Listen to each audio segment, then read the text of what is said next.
aujourd'hui je vous présente mes produits terminés. J'ai quelques petits produits, j'en ai pas beaucoup, mais j'en ai terminé quelques-uns dans les dernières semaines et j'ai envie que ça débarrasse de chez moi. Donc je vais vous les présenter vite fait. J'ai pour commencer un bain moussant de chez Alpine. Donc celui au lait et au magnolia, comme ça ici. Et honnêtement, les produits, les bains moussants Alpine, c'est vraiment mes préférés.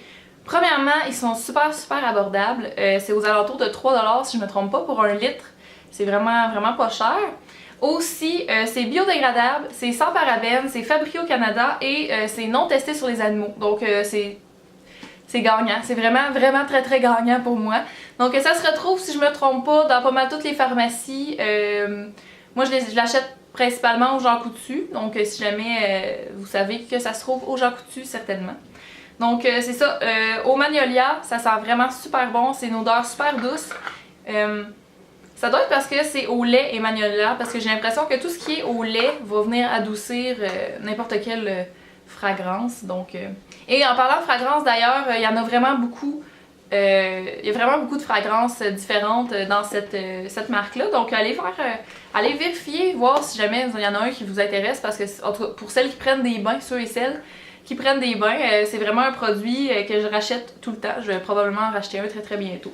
Un autre produit que j'ai terminé, c'est un petit sachet comme ça de coton, de rondelles de coton en fait.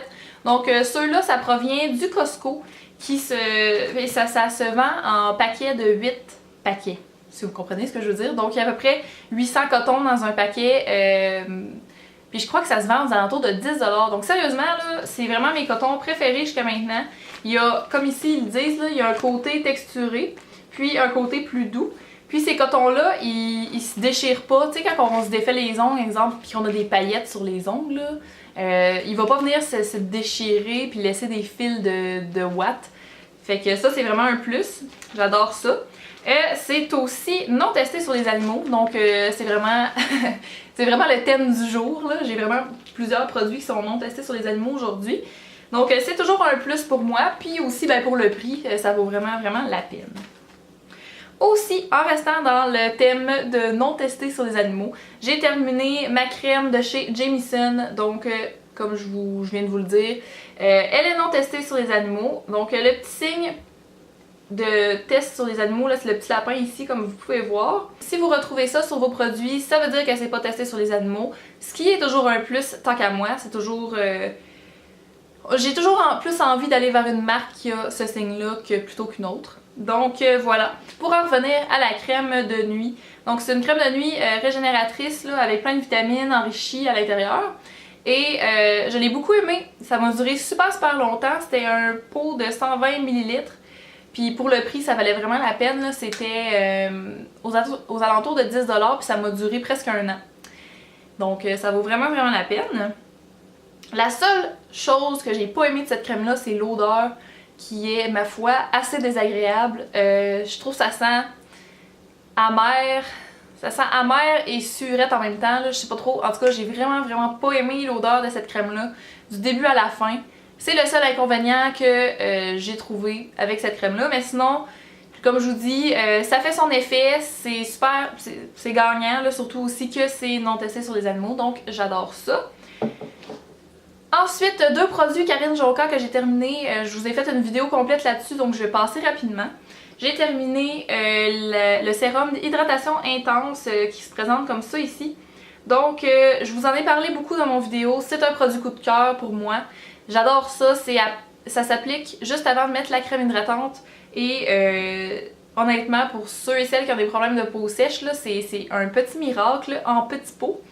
Donc voilà, ça c'est vraiment un produit coup de cœur. Je vous dis, je vais probablement la racheter. J'en ai encore un autre pot, mais c'est pas mal sûr que je vais le racheter. En tout cas, c'est sûr que je rachète des sérums du moins parce que j'ai découvert les sérums hydratants avec ça. Mais bon, sérieusement, si vous voulez essayer un bon sérum hydratant, là, celui de Karine Jonca est vraiment une merveille. Ensuite, j'ai également terminé la crème collagène Lift. Qui dit être anti-rides, fermeté avancée. Donc moi, comme j'ai pas nécessairement de rides plus que ça, je l'ai aimé mais sans plus. C'est une crème de jour, l'odeur est correcte. rien de spécial en fait que j'ai trouvé dans cette crème. Je la rachèterai pas, je l'ai aimée, mais comme je trouve qu'elle a rien de spécial et que son prix est peut-être un petit peu hors de mon budget pour moi, comme elle a rien de spécial, je la rachèterai pas, mais je l'ai aimée. Pour ceux et celles qui veulent l'essayer, ben je vous encourage à l'essayer. Mais sinon c'est ça, c'est vraiment un petit peu hors de mon budget pour moi, donc ça va être mis de côté pour l'instant. Et un dernier produit que j'ai pas terminé, mais que je voulais vous parler quand même, en fait, c'est les ombres à paupières de chez la marque Personnelle. Moi ça c'est une ombre à paupières que j'ai depuis extrêmement longtemps. Donc c'est, comme vous pouvez voir là, elle est vraiment très utilisée, vieille. C'est même plus, les formats de peau sont même plus comme ça là, maintenant. Elle n'est pas terminée, mais comme vous pouvez voir, je l'ai cassée. Ça l'a tombé par terre. Puis ça l'a cassé en 1000 morceaux, donc j'ai plus tellement envie de l'utiliser. De toute façon, sérieusement, ça doit faire 5 ans que j'ai cette ombre à paupières-là. Donc, pour en revenir à comment je l'ai aimée. Les ombres à paupières personnelles, honnêtement, ils m'impressionnent. Puis, sérieusement, pour le prix, je vous conseille vraiment d'aller vers ça. C'est pas trop poudreux. Honnêtement, je dirais même que c'est moins poudreux que les Wet n Wild. Donc pour ceux et celles qui veulent vraiment essayer des ombres à paupières à petit prix, allez-y, c'est vraiment une bonne solution. Celle-là ici, c'était la couleur nude, nu. Donc c'était une espèce de petit champagne là, irisé un peu. Donc c'était vraiment une couleur parfaite pour mettre en coin interne ici, pour mettre un petit peu de lumière. J'ai adoré cette ombre à paupières là, puis sérieusement, ben, je vous la recommande à tout le monde. C'est vraiment à petit prix, donc je pense que ça peut rentrer dans n'importe quel budget. Donc voilà, c'était tout pour mes produits terminés. Je sais que c'était court, mais je veux vraiment m'en débarrasser. Là. Je trouve que ça s'accumule puis ça fait de la traînerie chez moi. Donc voilà, j'espère que vous avez trouvé ça intéressant. Si jamais vous avez des produits que vous avez essayés dans ceux que je vous ai présentés mais que vous n'avez pas la même opinion que moi, s'il vous plaît, écrivez-moi-le dans les commentaires. Je serais vraiment intéressée de voir pourquoi vous avez aimé ou pas aimé et pourquoi. Je trouve ça vraiment le fun de comparer, d'avoir plusieurs points de vue sur certains produits. Donc voilà, c'est ce qui conclut cette vidéo et nous on se revoit dans la prochaine. Salut tout le monde!